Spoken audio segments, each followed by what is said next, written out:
What's up, guys and gals? Last year I traveled across the US on a motorcycle. After being rear-ended by a transport, my parents and I decided that I should probably drive something safer. Over the next few years, I'm going to be traveling so much with this. And so without further ado, here is a tour of my RV.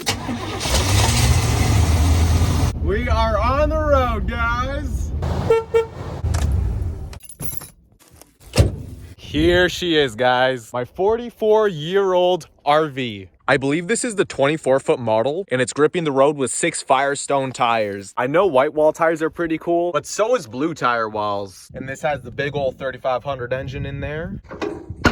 Yeah! She's a little bit dirty, but when it was running, it felt so good. It smelled really good and sounds really good. You're definitely not going to believe the mileage on this thing. The only real problem that this has right now is the transmission line leaking. My dad and I put new transmission lines on here, but we just need to get a new fitting. And I think that's the only real thing that needs to be done to this. And if you want to know something cool, I got my face pierced to match the bumper.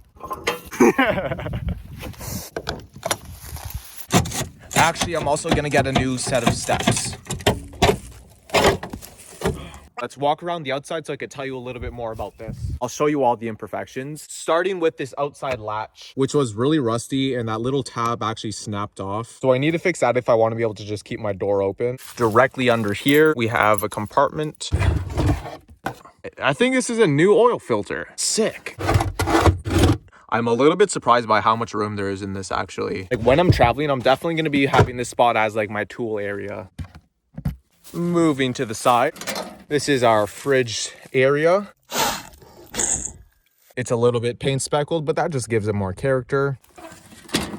This is where my furnace was, but I actually took it out because it wasn't working, so we're going to be replacing that in the future. I'll probably make a video about that.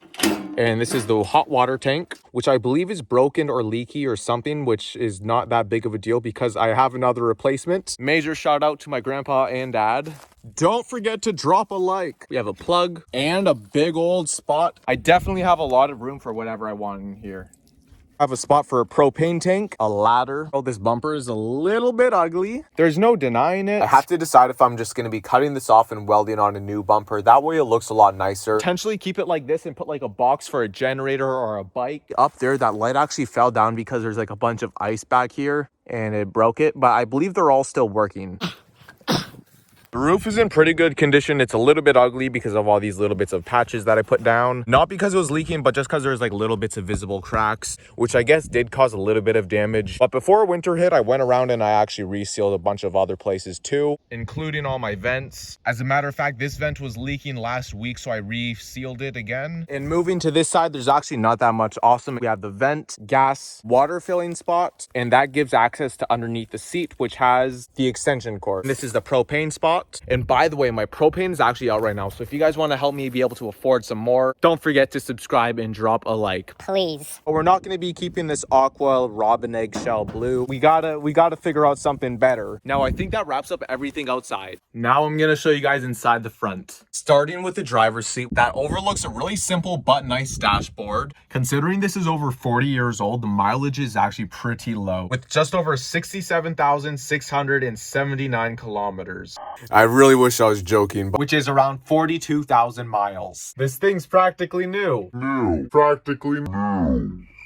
Then we have the fuel, RPM gauge, which wasn't actually working. AC control. We actually do have cruise control on here, which I didn't think was possible. After saying that, I learned that cruise control actually debuted in 1958 with a Chrysler Impala. And because of the 1972 oil crisis, cruise control became widely mainstream because it helped improve fuel economy. So by the time this vehicle came out, cruise control was already mainstream for about a decade. I thought that was pretty interesting, so let's get back to the video now. Wiper delay, lights.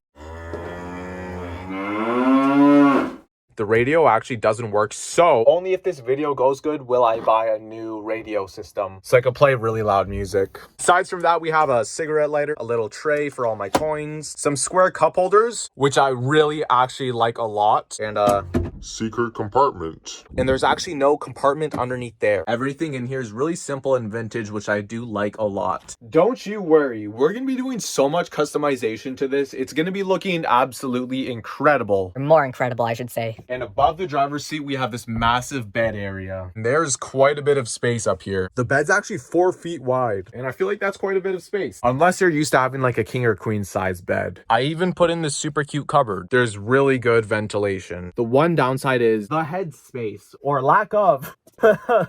If you're tall, you cannot be sitting upright in here. But if you want a little extra room, you could go underneath this vent. And by the way, there is a light. I think that has to be my favorite spot to sleep. And this is where I do all my editing and eating and just typical sitting. Ignore the little bits of dirt, please. But this actually didn't come with cushions. I made my own. The foam isn't too squishy, so it's pretty comfortable. No one wants to be sitting on some memory foam for hours. I will wash the covers soon. Tie-to-do. You might have noticed this big old speaker. I don't know if it works, but it's just sitting there. There was actually a second one right here, but I took it out because the radio wasn't working, so there's no point in having that big old thing in here. Is underneath the seat. We have our fuse panel and all the wiring stuff. We have a battery in here so I could run my pump and some lights. I don't know why that says vacuum. And this extension cord actually goes underneath through these vents and to this plug, which doesn't work. This side has my water tank and water pump. I just measured the water tank for the fun of it, and I figured that it's about 18 gallons worth of water. I think, if that makes sense. I'll double check. Yes, no, yes, no, yes, no, maybe so. Future me here, I double checked, and as a matter of fact, it is an 18-gallon tank, and replacing or upgrading them are expensive. Now let's move to my kitchen area. We have a pretty big double sink with 3 drawers, a lot of space underneath, a stove with 4 burning elements, and a pretty big stove. Can't forget the fan. 1, 2, 3, 4 cupboards. which gives me quite a bit of space. I think I gotta start a magnet collection. The one thing I'd complain about is that there's not that much actual counter space. Like you can't really chop up vegetables here or on the side. So I prep most of my meals on the table there. I might have to make some adjustments in here. Now let's turn around. We have a pretty big closet, a spice rack, a drawer. This is where the furnace was. But like I said, I took it out.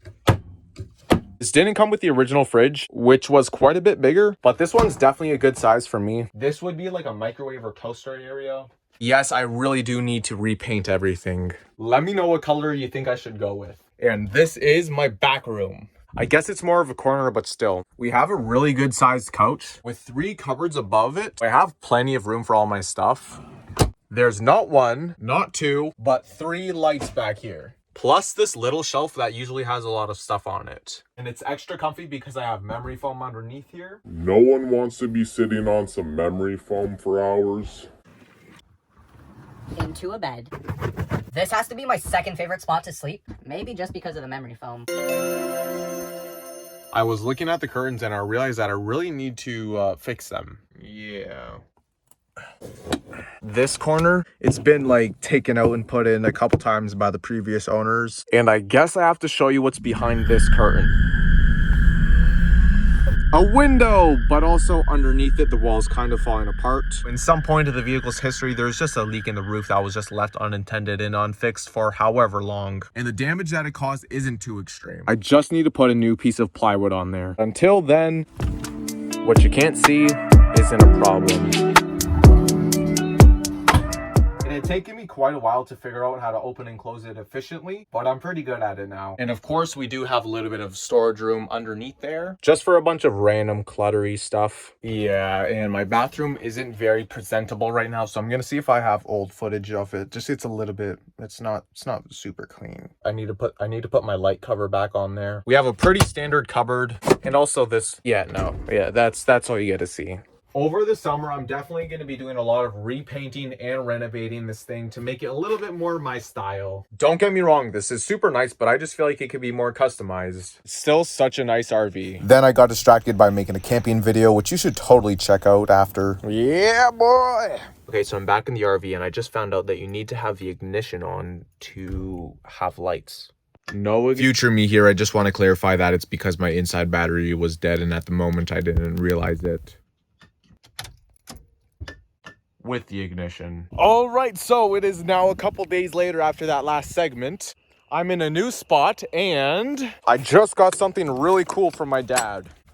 This is gonna let me keep all of my stuff charged. USB and USB-C port. I think I have something for there. Now I get to stay out in the wilderness for as long as I want because I got a solar panel. Oh my goodness, this is awesome. I also went to a scrapyard and I got some new seats. And they are so comfortable. Oh, I'm actually like so excited and I can't wait for like the first day that I have to drive like 14 hours. Not because I'm traveling far, just because it's gonna be slow. I don't know if it's because the sun was just shining really strong today or because of the birds chirping and the frogs croaking.